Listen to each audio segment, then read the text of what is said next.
Next Sunday, I think the British summertime begins, and noticing it increasingly lighter now, days longer.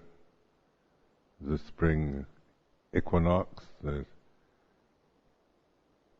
days and nights are about equal.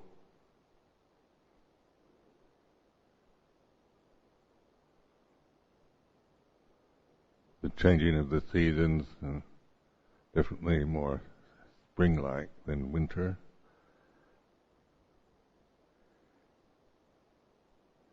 Then this is the ending of the winter's retreat, end of March. So what begins ends, and as we near the ending of the retreat, notice what the mind does. Goes toward the planning the future.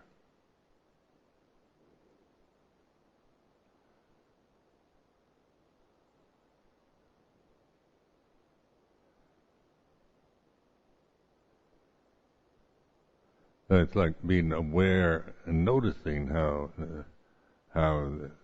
your mind, your body, what they really are in the present, and how the conditioned world affects us, with the change of the seasons, the day, the night, beginning of a retreat, end of a retreat, formal retreat, informal retreat. All these have effect on us, how we see or how we perceive.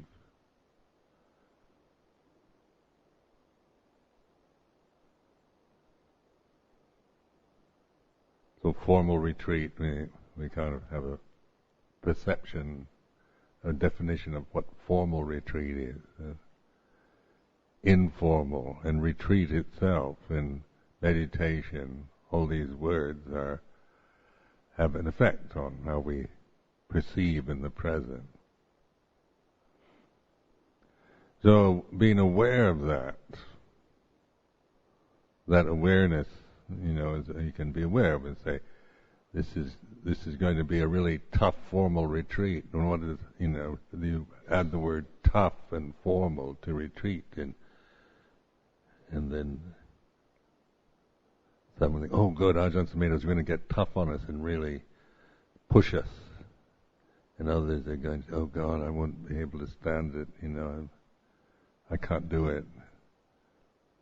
But whatever your reaction is, the important thing is to recognize just the power of words, how they affect us.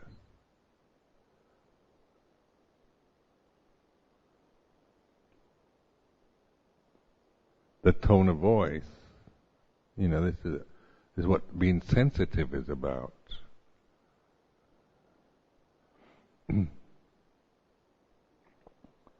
Is that someone's tone of voice affects us, the way the body language, the face, the expression on the face. Everything is in this realm of change, sensitivity, feeling. So it's just, even though this is quite obvious, it's nothing new. Sometimes we don't really reflect on the reality of the situation we're in. We can live in a kind of a program of our own, a kind of fixed view, or just unquestioning addictions to habits and reactions that we never transcend them or get beyond them. We merely operate from that.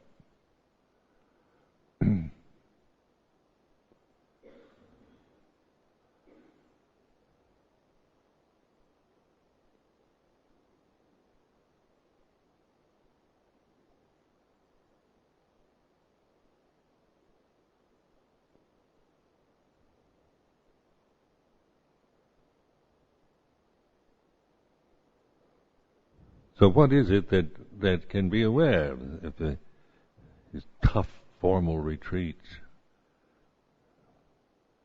or just informal retreat. You just practice according to the way you want to, and then you're just noticing how that affects what your reaction is to just if I say either one of those things.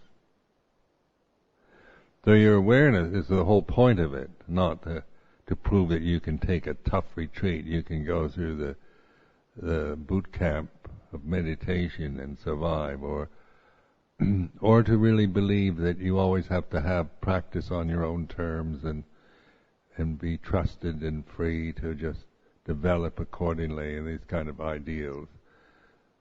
But we limit ourselves and bind ourselves to whatever we're attached to.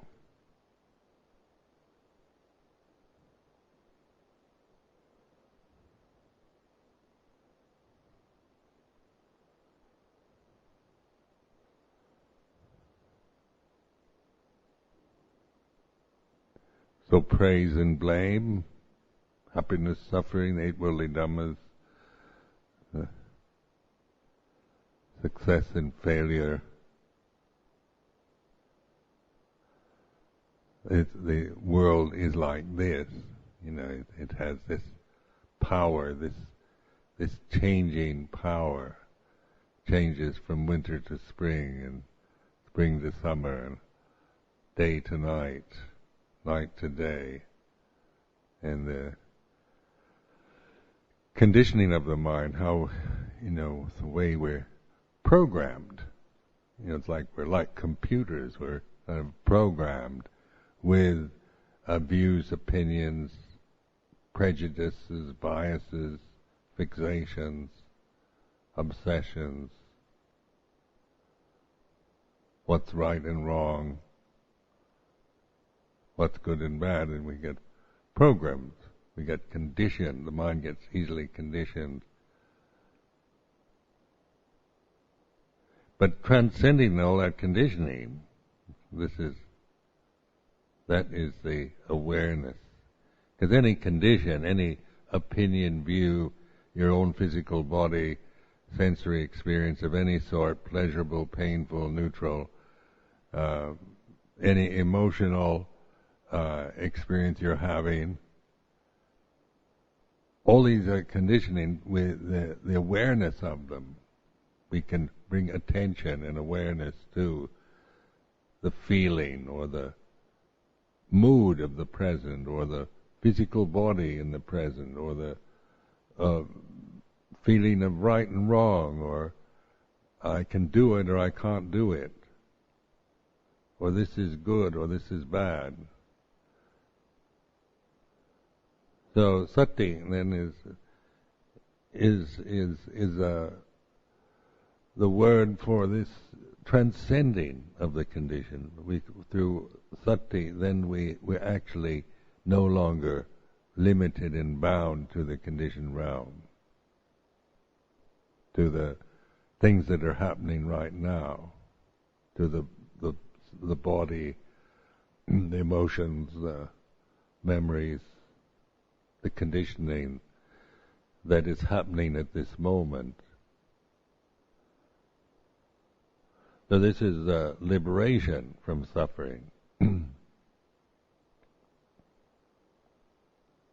Appamado amatapadang.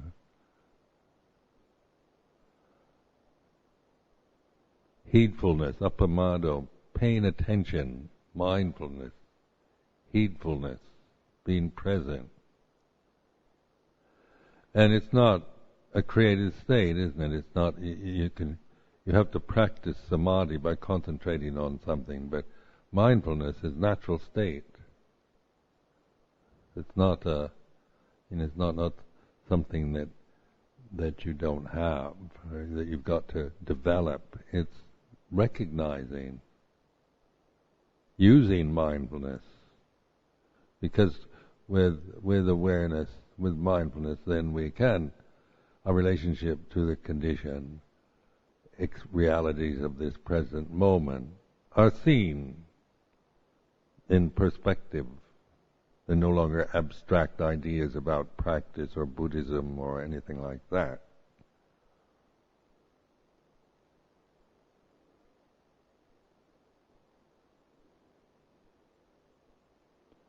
So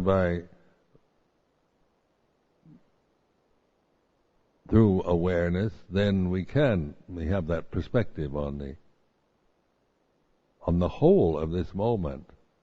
Because this moment here and now includes so many different things, doesn't it?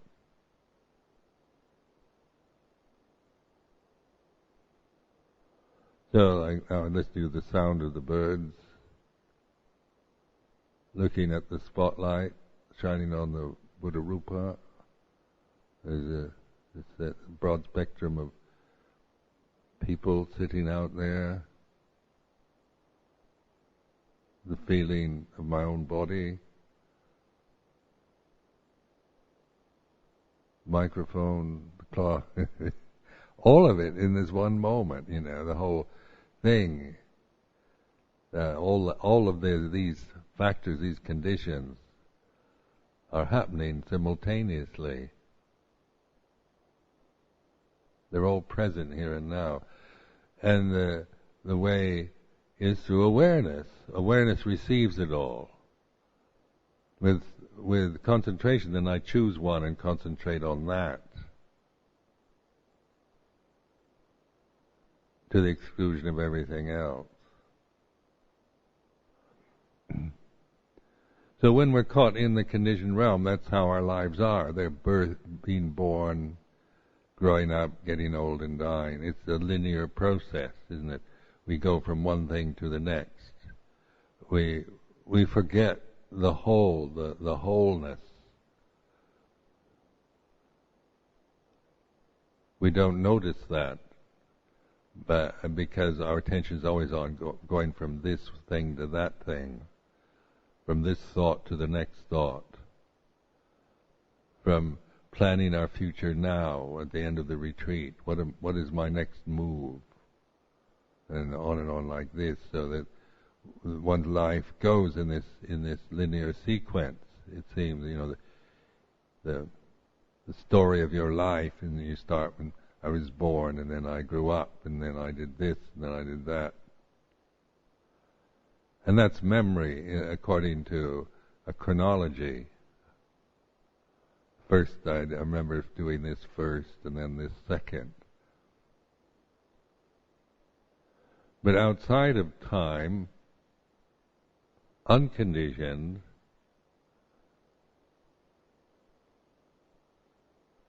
uncreated, unborn, unoriginated, deathlessness, nibbana,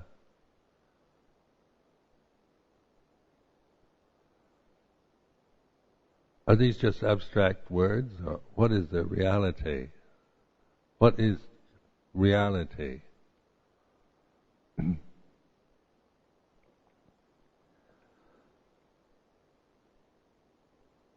So with awareness, then that's the only possible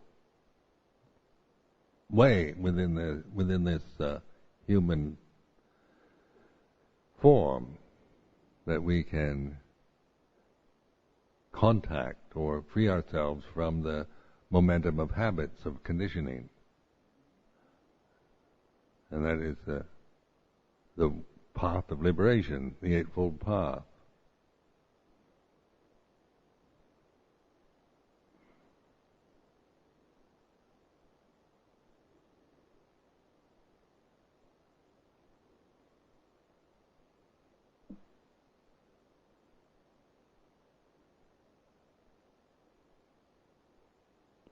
So when I'm just aware, then I'm not focused on anything in particular, just this openness, receptivity.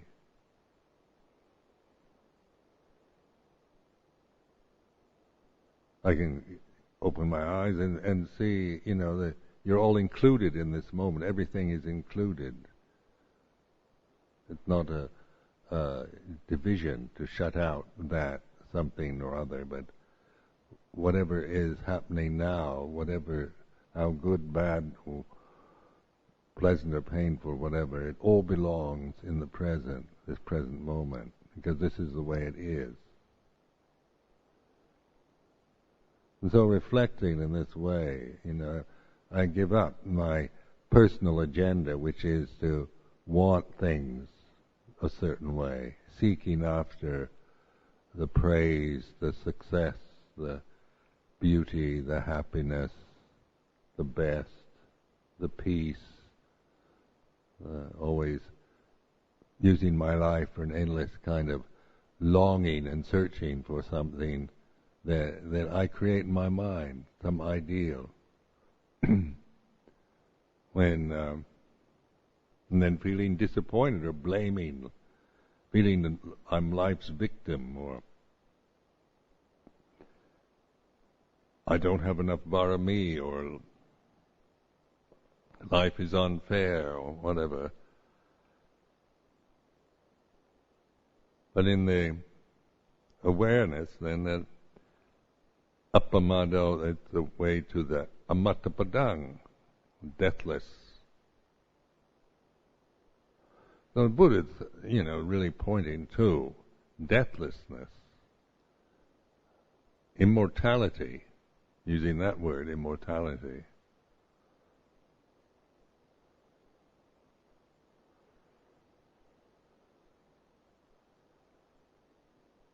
But then that word has certain connotations in the English language, doesn't it? It doesn't mean literally deathless, but you think of immortal gods, Aphrodite and Zeus and whatnot, but you think of it in terms of somebody that will never die. Somebody that will never die. Well, all bodies die. If they're body, then they're they were born. So even Aphrodite and Zeus were born. They have bodies.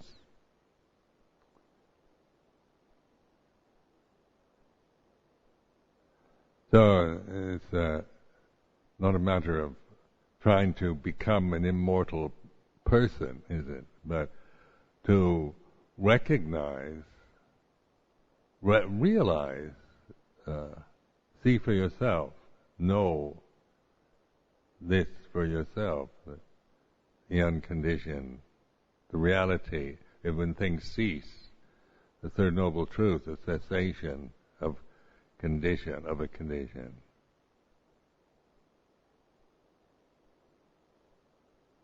We chant in the evening for reflecting on death.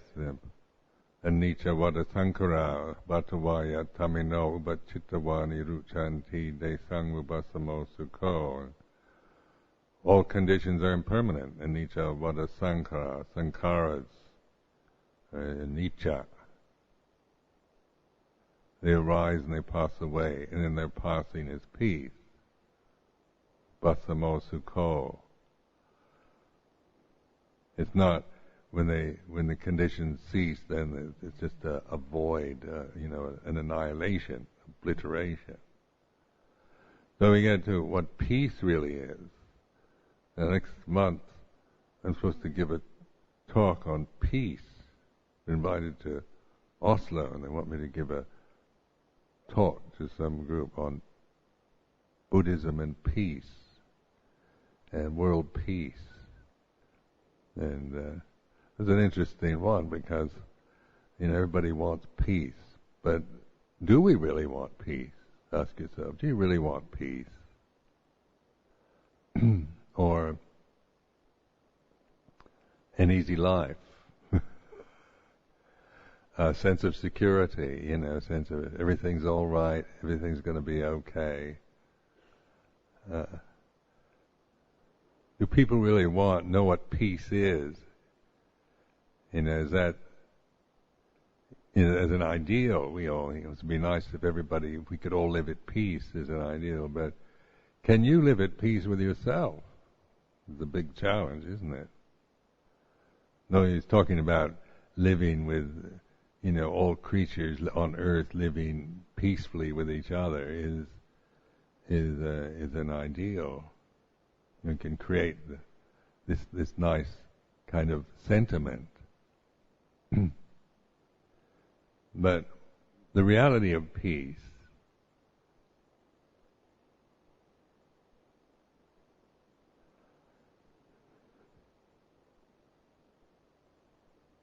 so we think, well, not have any more wars, and but the wars are a result of ignorance. You know, they just don't arise all suddenly out of nothing. They come from the war that is happening within us. You know, so we're all responsible in a way. It's not going around blaming warmongers, because the war is its origin begins in your own mind, your own heart, isn't it? It's from there. The conflicts,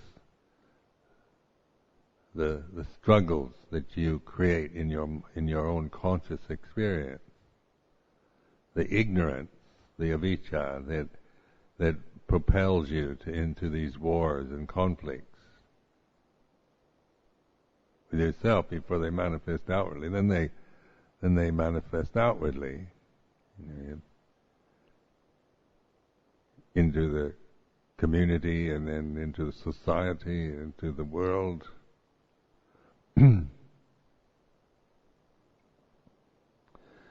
So getting to the source of all this, and the only possible way then is through awareness. Just trying to, make everything peaceful is, a hopeless task.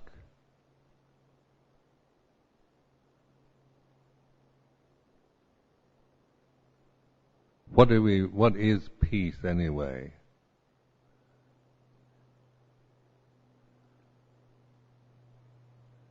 And so when I recognize peace, it is through this awareness. This awareness is peaceful. It's not. There's no war. There's no conflict. It's whole, complete, inclusive. So it includes everything. There's nothing. There's not two anymore. There's one. As soon as there's two, there's going to be. As soon as I give my attention to one side or the other, then there's the inevitable conflict, the war, the lack of peace. But to really be peaceful is not easy for us, because with the conditioning, the ignorance, and the conditioning that comes out of that ignorance is very powerful, very strong, very real for us. So we need to really know this. Know it in terms of Dhamma rather than in terms of ideals, or what should or shouldn't be, or self-views. And when you always interpret your experience through the self, through the ego, then it's always distorted in some way. It's more than what it is. Whatever you claim, whatever you think you are, whatever criticisms you have, or feelings of inferiority or self-disparagement, or even if you're an egomaniac, think you're the greatest gift on earth, all these are more than, they're additions. They're sankharas, they're something you create out of ignorance onto this present moment. So in this present moment, with no creation, not creating anything, just being present,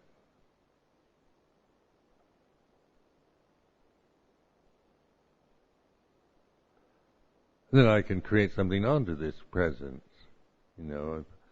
But if I'm not aware, then I tend to just operate, from habit, of taking for granted, of projecting of, of endlessly proliferating around the way it is now, the way I feel now, the way it looks to me now, the way it's impinging on me now, this situation, this person, this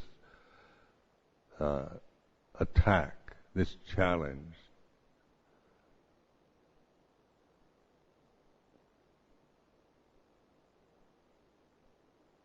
So in recognizing awareness, this is the third noble truth, this process of really examining desire. So the kama danha, pava danha, vipava danha, desire. Get to know desire. Become an expert. Not someone who doesn't have any desires. Don't try to become someone who doesn't have any desires. That's hopeless. But really become an expert. Someone who really knows desire, all its subtleties and coarseness and refinements and grossness, whatever. Because desire then is something that comes and goes. It's not ultimate reality. You can be aware of desire. Desire is an object. It's an aramana. Kama danha, sense desire. Bhava danha, desire for becoming. Vipudana, desire for annihilation. What is danha then? It's energy, isn't it? It's movement. From this position of awareness, we're aware of this wanting something, or not wanting something. Longing, be aware of longing for something, expecting, anticipating, dreading. All these kind of words convey mental states that we can observe from the Buddho, from the awareness position, not from personal definition or identity, or value judgment. We put a value judgment on, then it becomes very personal. I have bad desires and things like that.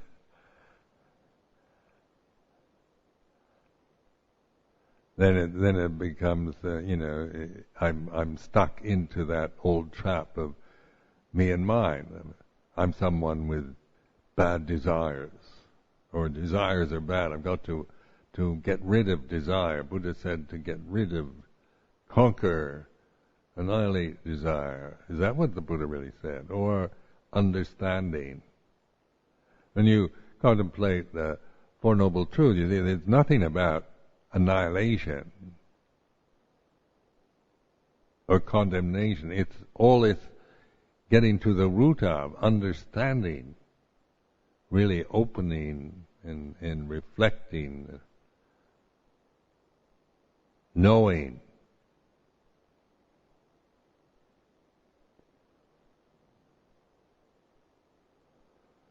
So the old Manichaean dualism of, good against evil, we've got to fight the devil, beat the devil. The forces of good fighting against the forces of evil. This is war. This is not peace. And as long as we believe in that and identify, take sides, then we're limited to that, an endless struggle with the forces of evil. I mean, most of us, want to be good, would identify with the side of goodness. But that identity, even with goodness, creates the division, makes the division real for us. So we're always fighting against the bad, the forces of evil.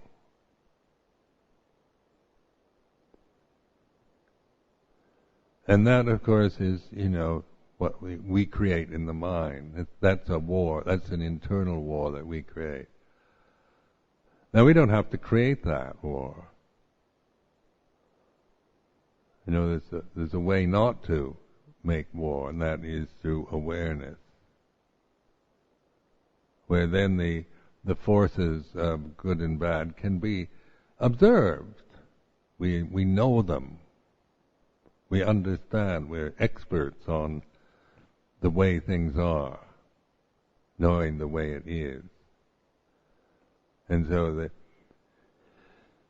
we're no longer limited to just trying to be good by trying to control all and get rid and annihilate the bad.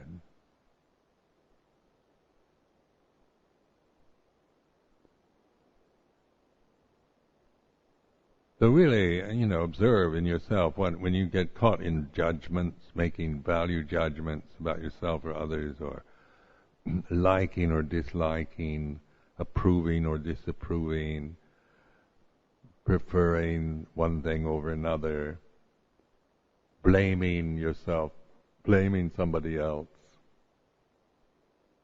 All this is done through thinking, through the linear dualistic function of thought. So this is if this is our reality, just the thoughts that we project into consciousness all the time, then we're living in, we're not really with life. We create a kind of sentimental world around us, or an abstract kind of illusion. And then we get caught in the illusions that others project onto us. Everybody's doing this. There are very few enlightened beings, and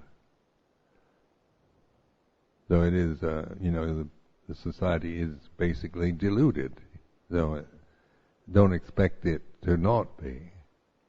But then the opportunity we have here is to not be deluded. And that's up to you. Nobody can make you enlightened.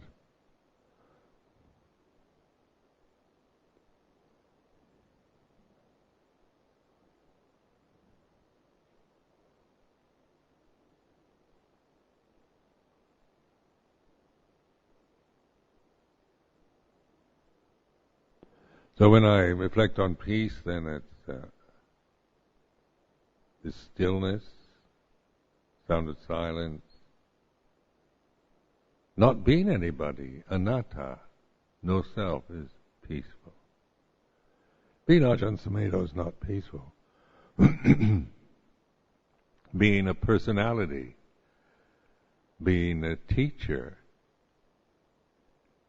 being head monk, being somebody, being senior monk, being a man, being a woman, being whatever. These are not peaceful. This is not peace. There's always some conflict when one's identified in this way with that limitation. If there's me, Ajahn Sumedho, then there's you. If I'm an Ajahn, if I'm a teacher, then you always have to look for students, disciples. And my relationship to the world is I'm the teacher, you're the disciple. I'm always limited to that perspective. If my true nature is masculinity, then I'm limited to that.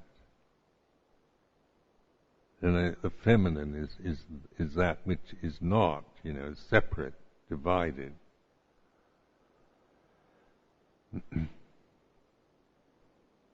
Or Buddhist, Theravadan Buddhist, all these things that limit us and bind us to a convention or condition of some sort. None of them are peaceful. You don't find peace in Theravada Buddhism or any other religious convention, or in democratic countries, or in United Nations. Peace conferences, usually not peaceful at all.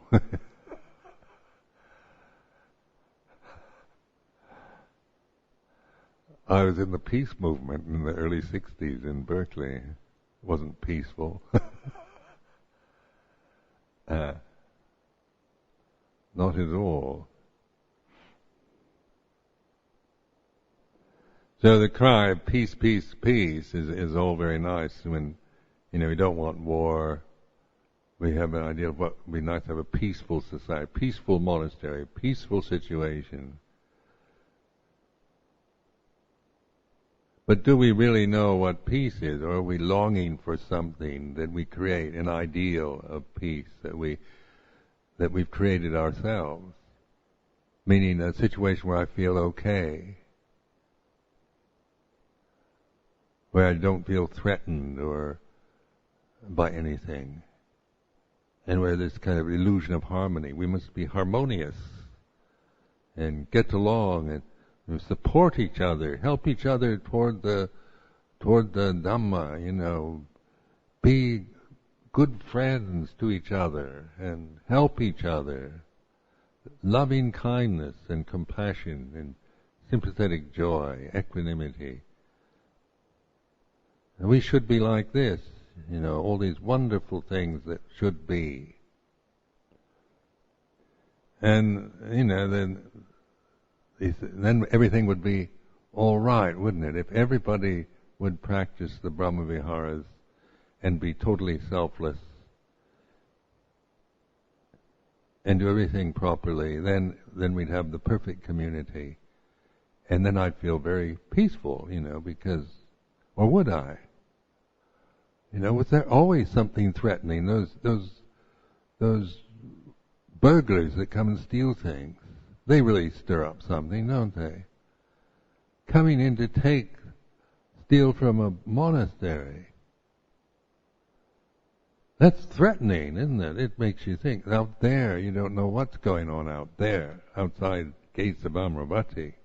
All the kind of possibilities for confusion and pain and being attacked, being threatened.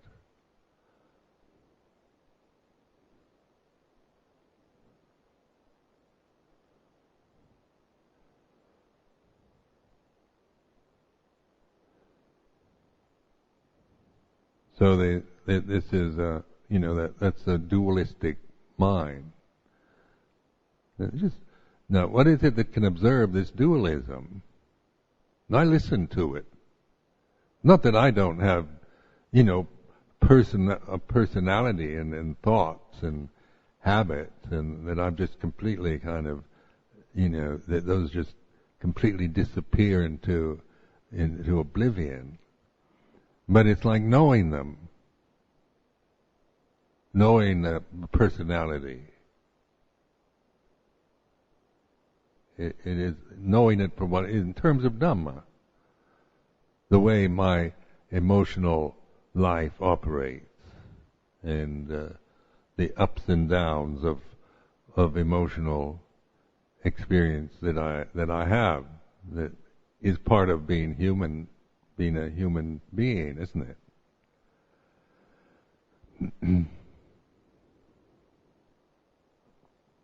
So then is it on the personal level, before I had any insight into Dhamma, then my life was mainly trying to control things for my own, to make me feel safe or good about myself, or trying to get approval and appreciation, trying to be a success, trying to function within the society in a way that you felt you were successful in it, you were accepted, you were all right. When you feel that you're not all right, you kind of don't fit into the society. The society seems to reject you, and you can't quite go along with everything the society wants and expects and demands of you, and so forth. Then we can rebel against it, become anarchists, revolutionaries, critics.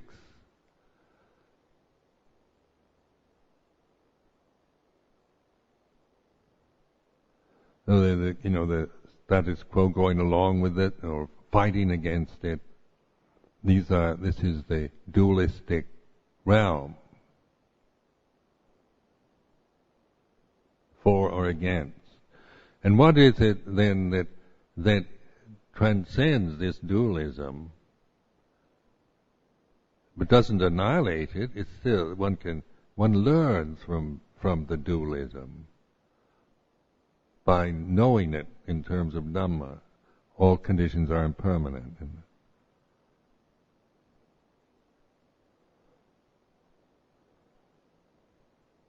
So then, in monastic life here, the praise, the blame, the success, the failures, then these are part of the human karma, and these are known for what they are. All that arises ceases. So that includes both praise and blame, not, the worldly dhammas, happiness, suffering, success, failure, good health, bad health, and these are seen we become the knower, the knowing of these, all that is subject to arising, subject to ceasing.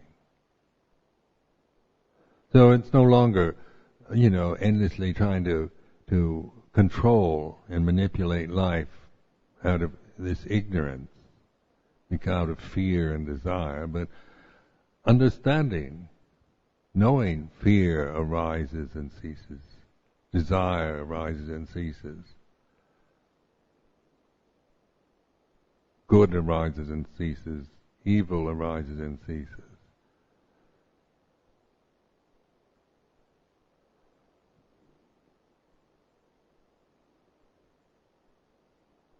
And so this is the microcosm of your own conscious moment.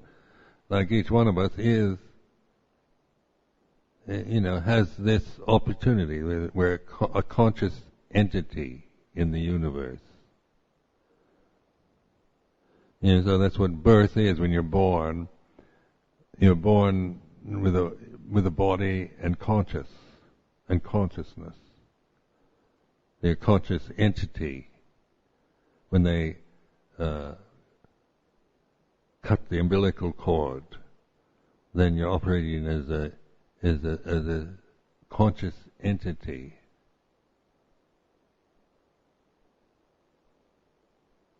No longer, from the mother, but as a kind of independent entity.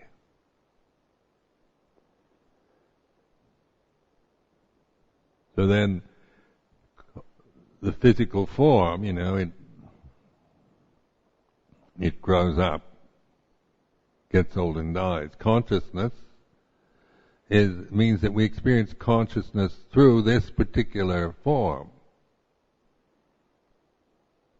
Now, consciousness doesn't have a form, but the physical body is a form, isn't it? Then we create forms through conditioning,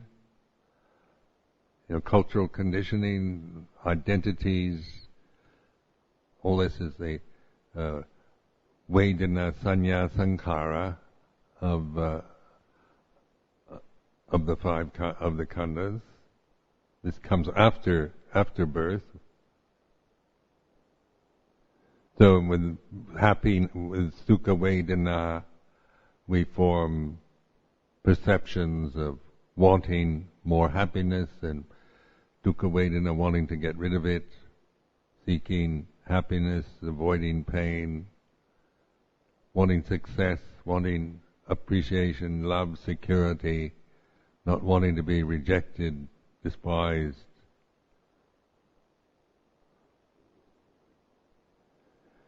And so we easily become conditioned creatures, operating from programming, from conditioning. But if we awaken to that conditioning, because that conditioning it can be noticed, that it's not based on an ideal of what should or shouldn't be. We're not judging ourselves, like we pass judgment, like this is a good condition and that's a bad one. Then if we don't see what we're doing, then we are just stuck on that level of trying to make ourselves into what's good and trying to get rid of what's bad. We're caught in the dualism again. But if we awaken the sati sampajanya, mindfulness, then this dualism is in a perspective of rising and ceasing.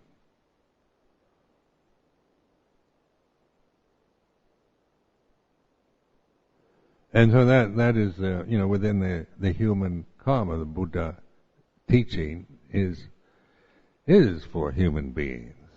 It's not asking us to do something we can't do.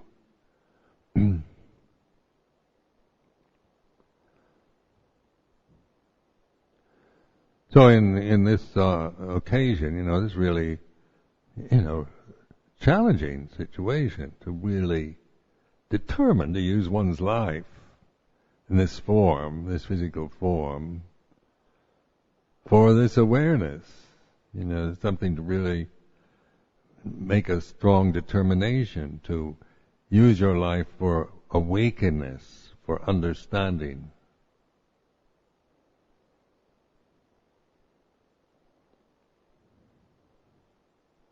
Not for, personal gain or things like this, but personal gain happens or loss. These are part of the conditioned realm, the dualism that we learn from. But that's not our concern, is being successful or on that level, being personally successful, or a great meditator, or a great monk or nun.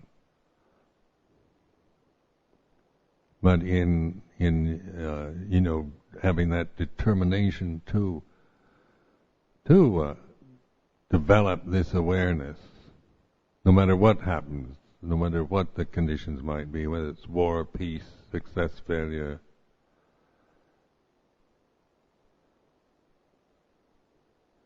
The coming together, the loss. When somebody disrobes, it makes my determination even stronger.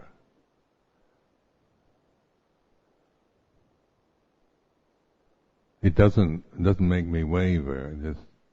It is sad to see people kind of not quite get it, I guess. When it seems so right in your face, so obvious. But it does take, there's a lot of mental states that I, find quite unbearable. Loneliness, you have to work through loneliness and despair, things like kind of dreary mental states. And those are, when those arise, it's really hard, it's really the challenge is there to really use that. When everything is, monastic life is really boring and it's all seems to be a waste of time and all your best friends have disrobed.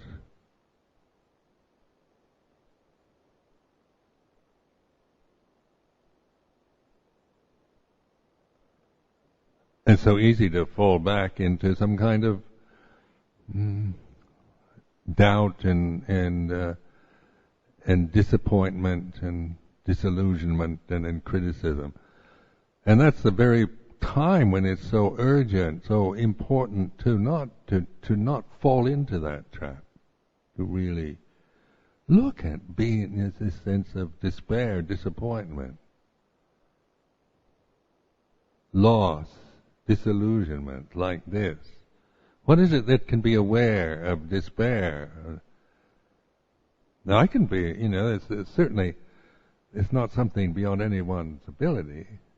But it does take determination to use it, not to just depend on external things supporting your holy life. Your friends and your tradition and all that, just kind of carrying you along in a nice way, so you feel good all the time. And sometimes we have to lose everything.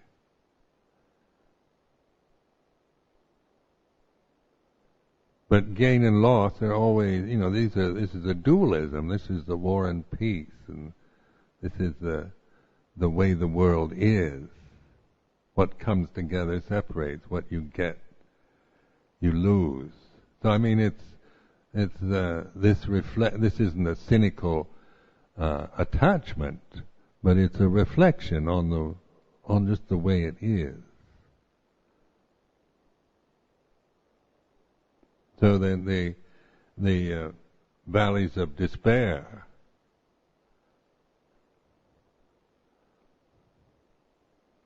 the valley of morbidio inferiore, and Hermann Hesse's book Journey to the East, that was very popular to read in the United States back in the 50s, and it deals with this, the kind of journey, the inspired journey where everybody's kind of enthusiastic, and we're going on this journey. There's all these great people on the journey going with us. There's Mozart, and there's Goethe, and there's all these fantastic, marvelous sages and musicians and artists and all the best, the cream of the crop, the brilliant, the gifted. And I'm going with them. H.H., he calls himself. I get to go along with all these wonderful people on this journey to the East, and then full of this inspiration, and this is what I want to do. I'm really, committed, and this is wonderful, great stuff. And then they go on for a while, and they experience all these highs and inspiring moments, and then suddenly it changes. People drop away. People disappear. Things don't look so good anymore. And the faithful servant that's been, you've always admired, the servant Leo, but that you held up as really a great man. He knows just exactly what I need whenever I need it, and he's always there supporting us and helping us in every way. Then H.H. starts suspecting Leo. I've heard something about Leo, and he's not as good as he seems. I'm disappointed in him. Not such a faithful servant. And finally, H.H. thinks the journey's over. It's all finished. Kaput. That's it. And so, years later, he's in a public park, and he keeps thinking, I'd like to be the historian of that journey, write the history of that journey to the East. And I wonder where I could find out, where the records are kept. And then he suddenly sees Leo walking in this park, and he goes over and he says, you remember me? I was on the journey to the East, H.H., my name. Leo looks at him and says, oh. At first couldn't quite remember him, then said, oh yeah, I remember. And then H.H. says, I want to, write the history of the journey to the East, because I was on that journey, and when it ended, I'd like to know where the records are kept, where I can, write the authority, the book that can give the accurate history of this great journey that ended. And then he says, but it hasn't ended. I know that it's the ego, isn't it? I think because it falls apart for me that it's ended. That the disillusionment, they go through this, on this journey, they just go through this valley of morbidio inferiore. So just those words, it's morbid and inferior. It's valley, isn't it? So I mean, these are all the symbols for despair and disillusionment.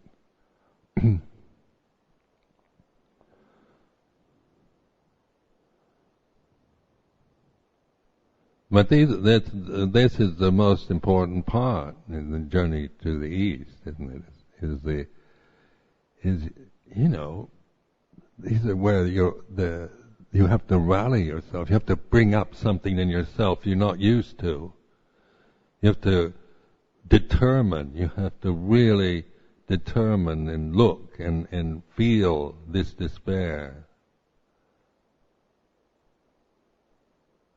So it brings up incredible strength if you allow it to. It doesn't take much when you're traveling along with Mozart and Goethe and everything is just so wonderful. I just love it. Springtime, spring is in the air, the birds singing. Everything's just wonderful. If one just kind of sinks into that and let it carry you. But when it gets into the valley of morbidio inferiore, then there's nothing there in it. There's nothing left. Except what's left when you've lost everything.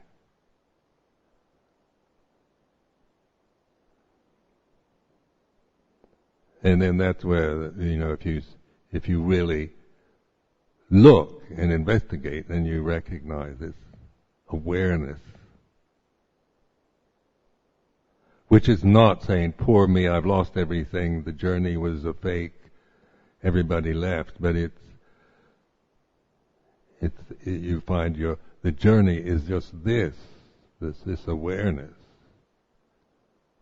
It's not on a high of success and lovely experiences, but in the reality of now, whatever is happening now, this we learn from.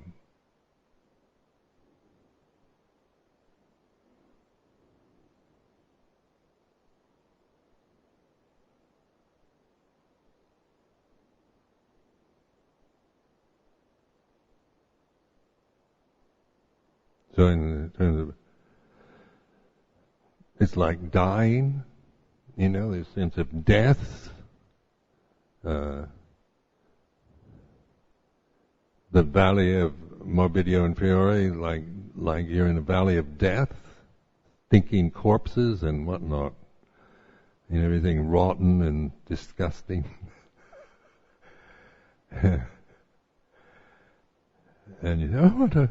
I remember the good old days in the journey, the wonderful experiences we had with all the greats, all the great beings.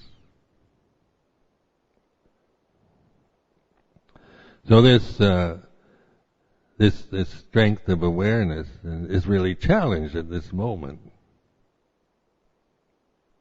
I remember, in my own experience, where this really being challenged, where everything, seems to be disaster and loss, disappointment, failure. But this was my strength. This I trusted in. The other, I knew that I knew if I gave in to that, moved from disillusionment and from desire, then I'd be missing the best opportunity of my life.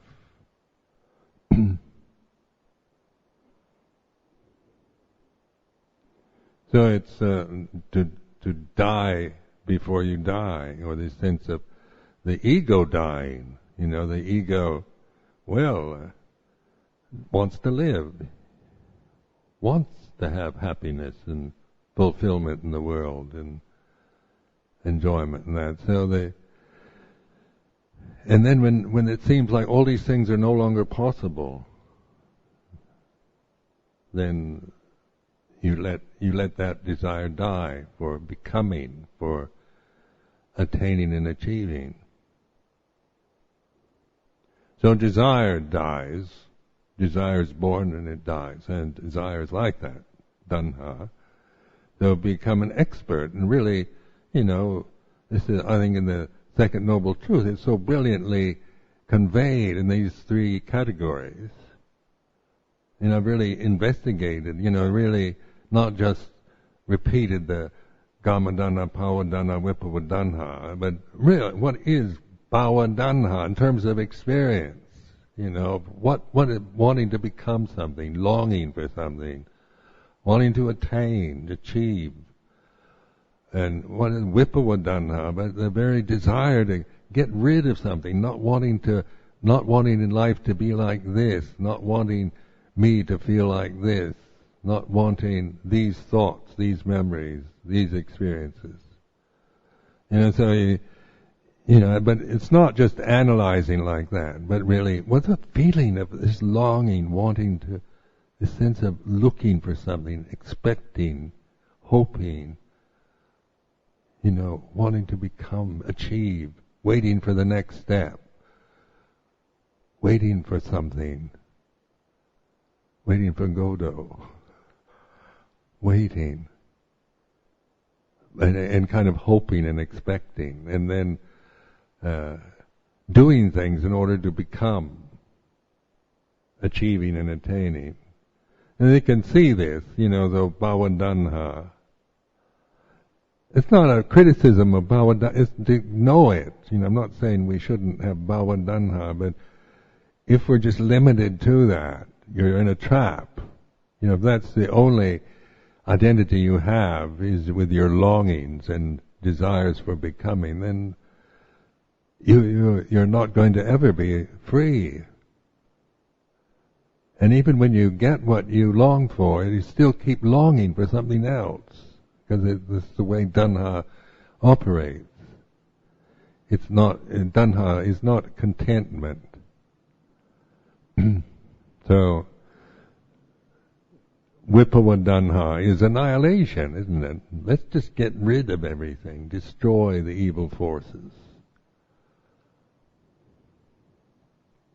So, and then just this aversion, wanting to get rid of something, what does it feel like? This desire of not wanting, not liking, wanting to get rid of.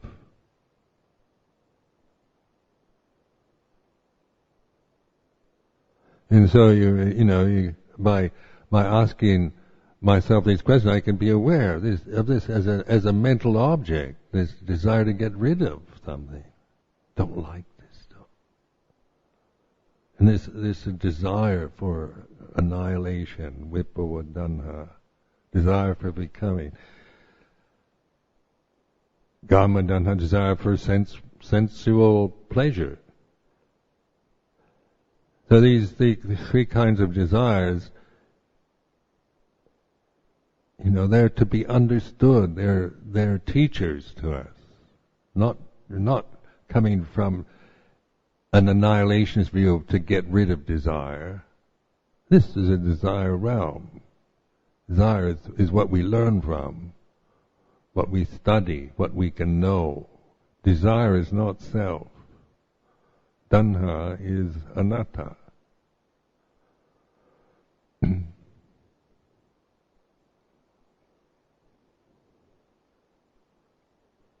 So, this way of just bringing to attention, this is it, really notice that awareness is like this. And when I do this, and at first it's, the thinking mind will cause you to doubt it. Maybe I'm just fooling myself, or, one can endlessly, create doubts about your own ability, your own insight, or your own practice. That's why you can't believe your thinking mind. You'll never be as good as you think, or you'll never be able to fit the exact patterns and examples that you've heard of what mindfulness is, or what somebody else tells you. This is where you've got to trust the reality yourself.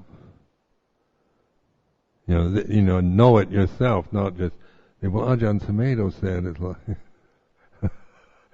so maybe I don't have it, But this awareness then is, to recognize and then develop it. And that's what third and fourth noble truth is. Don't see those as remote kind of advanced teachings, but see them all as immediate here and now. But to notice, like, this is it. Just this.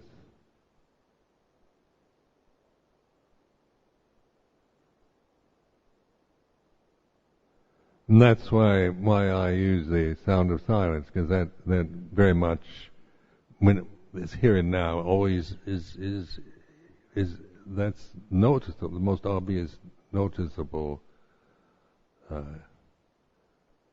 thing in the present.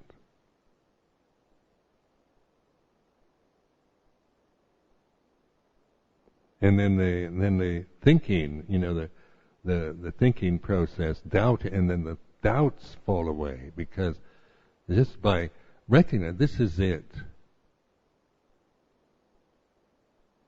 and sustaining that attention, and then really seeing that this stillness that one experiences through the sound of silence is embracing everything.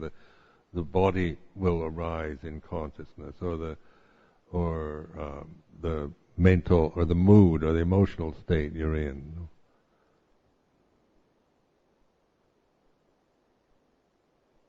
And non-attachment is like this. Non-self, anatta. There's all these words. Suddenly they're pointing to the reality of here and now. It's not an attained state, like I did it and then attained this level. It's going back to what is normal, natural, out of these created false, convoluted identities and convolutions, permutations of thought and ignorance and identity. So that's the kind of wonderful thing about being human being, is that we can actually, this is the opportunity to learn something. And what for, I don't know. I have to figure that out.